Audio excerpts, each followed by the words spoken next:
Hey, I got plans, but I can't tell you because the haters will sabotage me. What's up? It's the Culture Detective here, investigating your favorite albums. And today I'm going to be doing an album review on the new George Clanton album, Ooh Rap I Ya. So I was gonna review this album earlier in the morning, but I was so tired, I was so sleep deprived that I just could not do a review. So now I'm doing it at like 10:30 p.m. and I still haven't had dinner yet. So I'm doing very well. Also, that's the reason why my voice is not going to be as crispy as I would have liked. But anyways, George Clanton, American Chillwave Neo-Psychedelia singer-songwriter, is back with a new album, and I've been looking forward to this album quite a bit because I've been hearing that George Clanton's music is really interesting and really cool. First of all, what's really cool about his music is that he focuses a lot on the nostalgic factor. And no, he's not doing 80s revivalism. He's doing 90s revivalism. The music he makes is super 90s and maybe even a little Y2K. They're really fuzzy, lo-fi, but also catchy. In terms of vocals, his vocals are very nasal and high pitched, and he exhibits a lot of Michael Jacksonisms, which makes it sound really interesting. So, yeah, overall, I really look forward to this album. The album opener, Everything I Want, has the easygoing drum loops, and then we are smashed with layers upon layers of muffled vocals and keyboards with tons of delay effect on it. It's really, really thick in effects and it sounds wonderful. And then we have the lyrics about how I can get everything I want, I can get everything I want except for you, which is kind of sweet and kind of sad. The second track, Justify Your Life, is much more atmospheric and breathy. For some reason, it reminds me a lot of those moody British alt-rock music, kind of like Boa. The drums are really, really smooth, yet at the same time the effect on the instrumentals, the synths, the keyboards, they're also drenched in effects. It's a really interesting combination of sounds, and we get lyrics about existentialism and life, which is pretty cool. The third track, Punching Down, lives up to its title because the rhythms is a lot more punchier. We get some wobbly keyboards.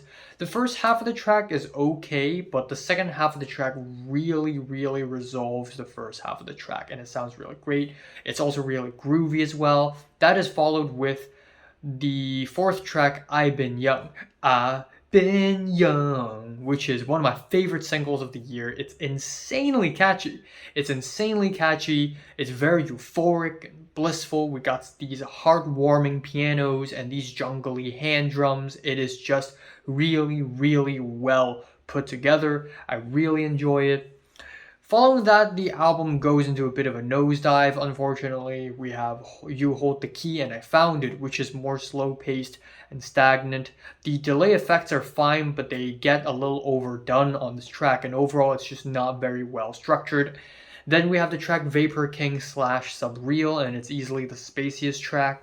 We got these slow-moving muffled drums for the first half, which I think is kind of bland, and the second half is this slowed down breakbeat, which sounds cool, but these two tracks put together, it's just pretty half-baked.